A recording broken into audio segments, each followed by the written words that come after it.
Hi, I'm Christine Cushing and welcome to another helping of my favorite foods. Today, since I couldn't go to Greece this year to go to the beach, I want to take you with me. So get your bathing suit, your sunscreen. We're going to the Greek beach via this amazing, succulent, grilled pork souvlaki. Pame. All right. So first thing is, I want to capture that first bite and aroma of the Greek souvlaki, that iconic street food that drives us all crazy. If you've been there, you know exactly what I'm talking about. So pork is king in Greece when it comes to souvlaki. To make it simple, I bought some chops. These are shoulder chops. You can also buy what's called the butt, pork butt, which is from the shoulder as well, but these have just already been cut into chops. So I'm gonna make sure I've got a sharp knife because we're not messing around today. And I'm just gonna trim. I'm gonna trim the meat. I always wanna rinse after I do that, if there's any particles on my knife. The whole idea of perfecting souvlaki is a few things. So number one is the meat. I'm gonna trim, you look at that fat cap, it's massive, right? So I wanna get rid of that. It's just too much. So let's start by just trimming that off because it's just gonna be way too fatty. That's huge. Okay, now I have left two shoulder chops. So what I'm going to do is just slice these into cubes. I'm not being too fussy, but I do want them to be similar size so that they cook. See, you get a nice thickness, but you can see all the marbling in there. That's what gives your souvlaki that tender texture. Now, if you've got massive pieces of fat like that, I would not use those. It's going to be just too fatty, right?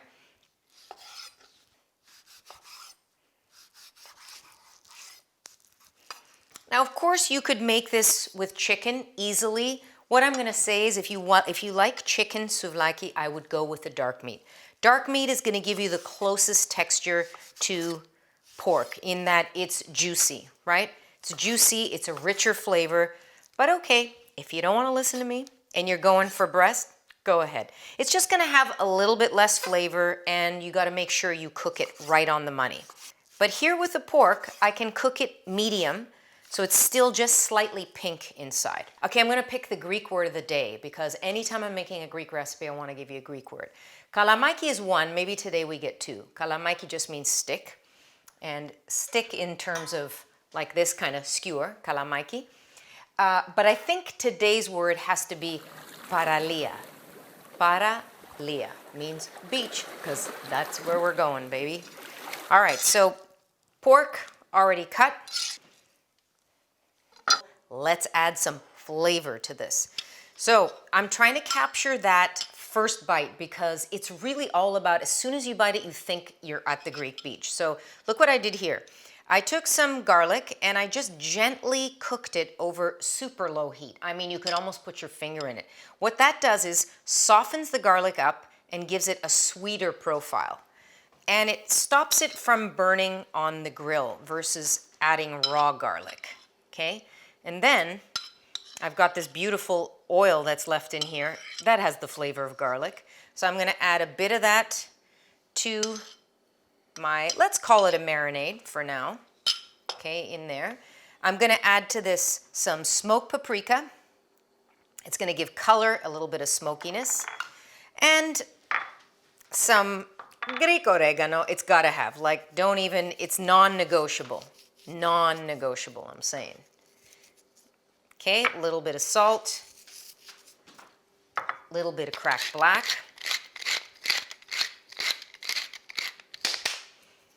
And some fresh parsley. This is actually parsley from my garden. Look at how amazing that is. Gonna save some for the top, but I'm also gonna add some right in here.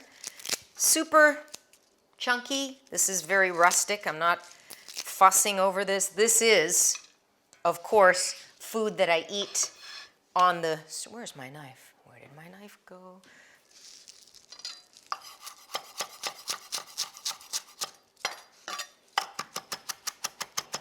That contrast of the fresh parsley and the dried oregano, key for me. I love what that does, and it takes me a little bit closer to the beach. So that's good. Now here, I'm gonna break a cardinal rule. Cardinal rule. I never do this, but I'm doing it now because it's really amazing. This is onion powder. I'm adding it because it's gonna really give an onion flavor. Let me just stir this all together. And generally speaking, I am not about powders in this sense. But the onion powder only has one ingredient, onion, and it's dehydrated. Don't tell anybody. They will slap me. Okay, that check, that check. I'm gonna add the parsley. I'm gonna add a little bit more olive oil here because this one had some garlic on it. I don't want it to be too garlicky. And you know what's happening next, right? Lemon. I mean, it's illegal to make anything Greek without lemon. So I'm going with the zest. And here a couple of things can happen. So the zest already, you know, that citronella, it really tastes like lemon without the acidity. But if I squeeze some lemon on this now, I can do that.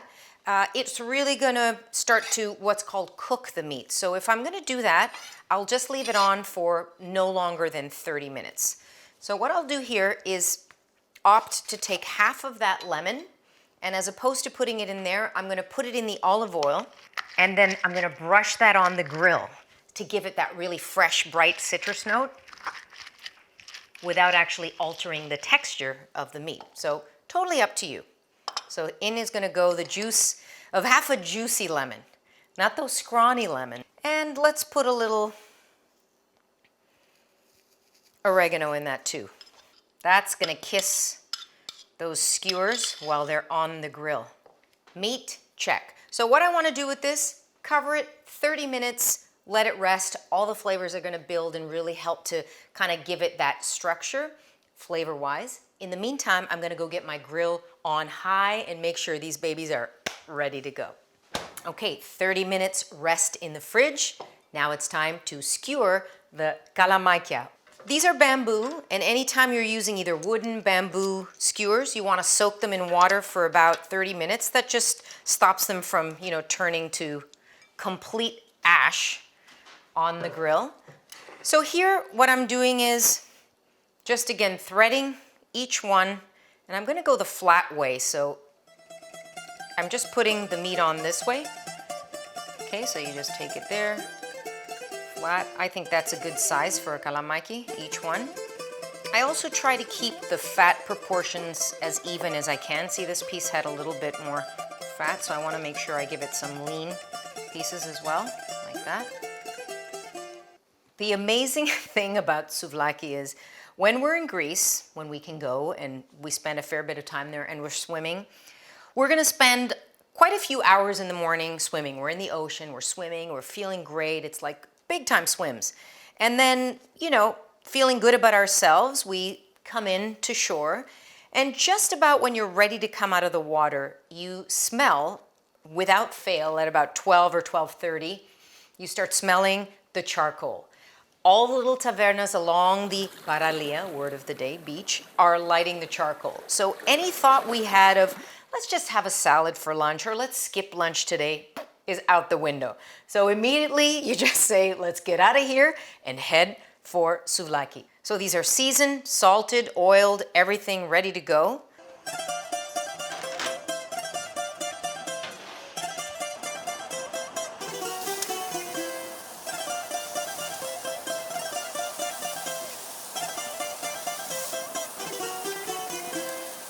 So here I want to make sure that it's super hot, and this is going to take about 15 minutes, and I'm going to turn them every 3 or 4 minutes, basting with this beautiful marinade.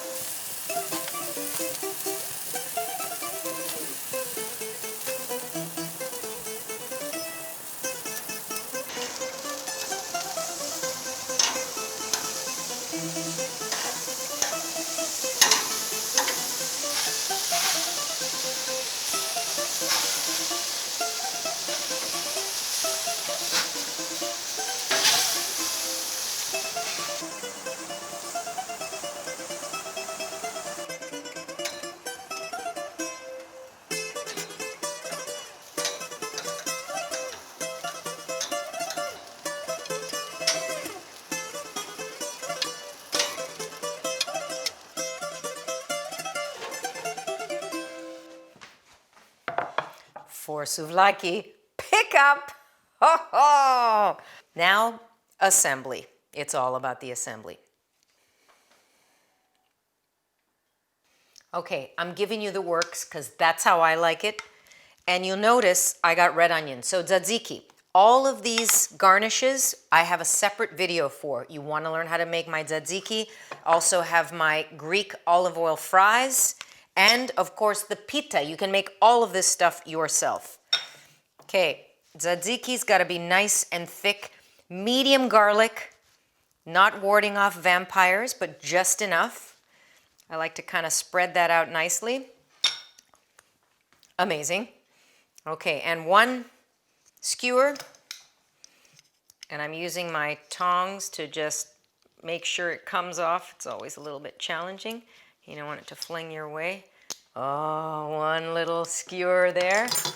Now, I gotta do a little bit of red onion. Always red onion or a sweet onion, no cooking onion, because that's horrible. You know how I go on about that.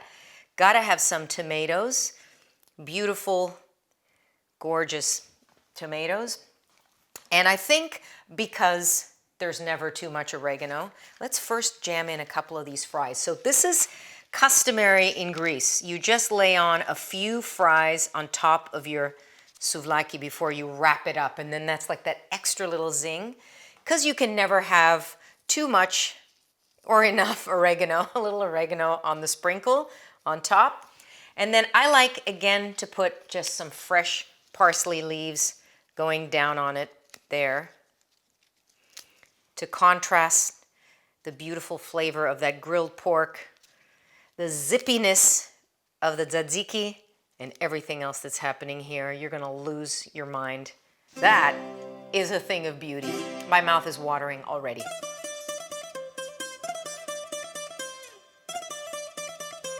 So how did you enjoy our Greek trip to the, remember the word, paralia beach? It was awesome, right? I'm gonna do you a favor and just taste one of these little beauties. So crazy, mouth watering. It's messy, but it's good.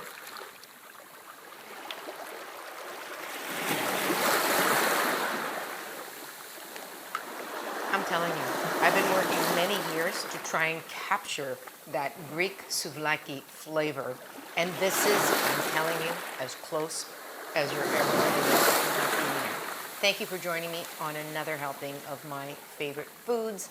Going to the Greek beach with some souvlaki grilled. Amazing. Thank you for joining me. Subscribe, like. See you very soon. Back in the kitchen.